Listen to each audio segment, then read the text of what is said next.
is why generally we don't like conflict like this, even if it is kind of all predictable. Just the big concern is if something fucks up. So like, let's say for instance, when they bombed that base in Qatar, which they gave us a warning. I think they gave it to our warning because they closed the airspace and everything for that, which is good, right? It shows that they want to be, you know, fair and balanced or whatever. They want, like, okay guys, look, we're playing by the rules.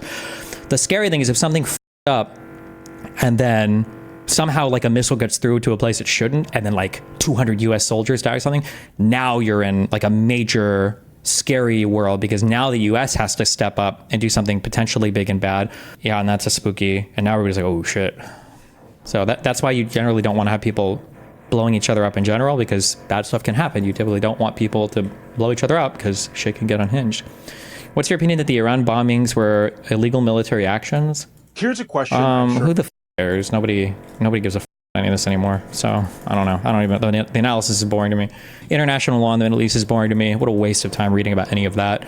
And then US law regarding basically anything, actually. This one is also boring. What a waste of time. People like Jen should be like idiots in chat to waste your time studying law when none of it actually matters apparently in the US anymore. So I will say, okay, not to be a big simp for the military.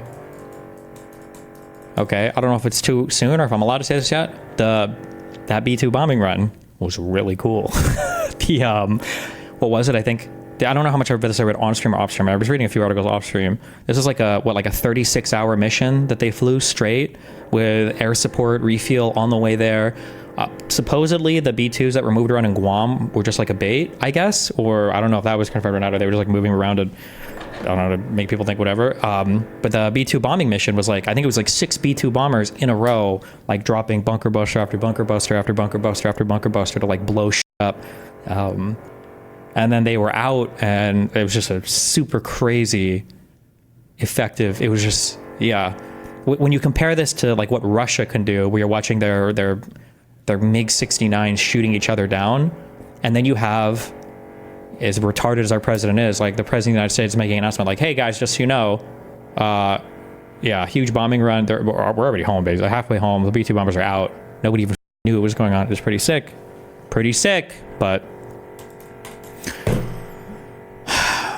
it's in a contingencies of bombers because they were worried Trump was fucking it up on Truth Social. Okay. Would you say Republicans are still in lockstep with Trump? I know there were updated marching orders from the No New Wars meme, but I don't know how much that impacts the average voter. Who knows? I think that they will, my guess is that the Republican Party will be in lockstep with Trump until midterms. And then once midterms are done, if they think that Trump's not going to run for a third term, then at that point you might start to see people switch off. But right now, Trump is still, I think, electorally popular enough to control the Republican Party, right?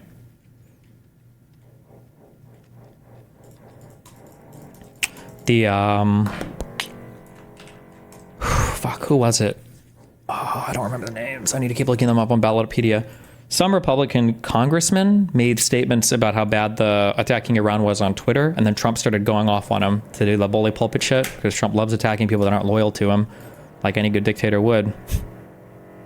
Was it? It might have been Massey, yeah.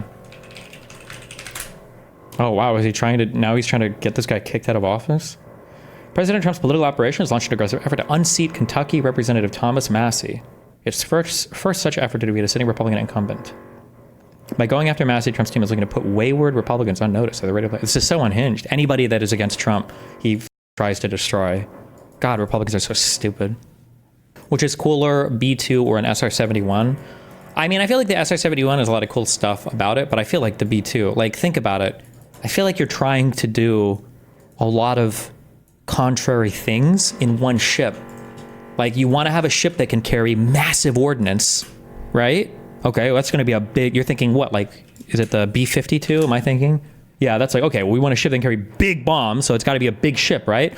So then it can't be fast, it can't be stealth, right? But the B-2 does like all of these things, right? It can conduct itself in stealth, it can do, I don't know how maneuverable it is, but it and it carries like huge bombs. It's just like it's a cool ship. It's a super cool ship. I don't know how maneuverable the B-2 is, but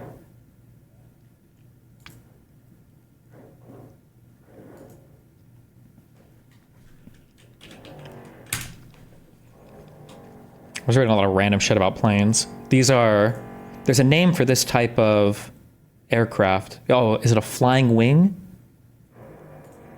Like where you have there's not like a fuselage, is that what it's called? Because it's all just like part of the, God, this is such a cool airplane. I was reading a lot of random shit about these things. This is such a sick plane. It's so cool. And it doesn't even look real. Like it doesn't look like something that should be flying. Like it looks like it's out of bad sci-fi. Like why would you make the edges straight? Aren't they supposed to be curved? I don't know, that's what I thought, but apparently not. Is Iran's capacity to build a nuke crippled for another couple of years? If you're going to speak about a nuclear weapons program, you should speak with some level of specificity. Building a nuclear weapon, I think, is arbitrarily easy at this point. The biggest difficulty is enriching uranium such that it can be used in a nuclear bomb. So I think building a nuclear bomb, I think any country with, especially with ICBMs, can build a nuclear bomb. But the question is, can Iran enrich uranium up to a point to where it's ready to be used in a nuclear weapon? And my guess would be that right now, the capability of them to do that has been significantly degraded. Now, I don't know if their stockpile of 60% uranium has been blown up or not, but why uranium and not plutonium? It would come down to the atomic properties of either element. I don't know. I don't remember when we were watching the video. Is plutonium used for initial nuclear reactions, or was that just used to accelerate other? I don't remember. Good video on the B2s. In the dead of night, a whisper slices through the air. Why didn't we do to Iran Why didn't we do what we did to Iran to North Korea before they got nukes? I think North Korea was very closely aligned with China. And so we don't usually with, that would be like right in China's backyard. Unseen and unheard, it penetrates the world's most sophisticated air defenses. This Phantom can deliver a payload powerful enough to alter the course of history. How lucky is the world that it's so hard to enrich uranium? True. There's some lucky things. Yeah, imagine if nuclear reactions were way easier. Not good. That remain as elusive as a shadow.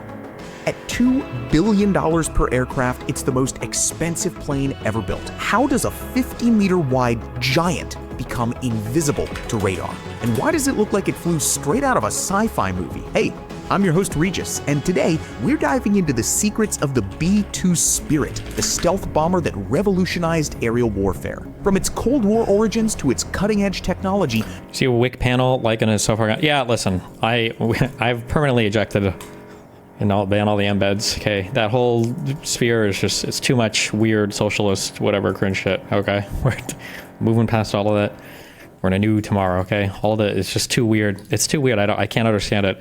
So the whole Lycan, Pisco, all of that, we're moving on. Okay, we're just moving to the next era. All right. We'll discover how this ghostly giant changed the game of global security.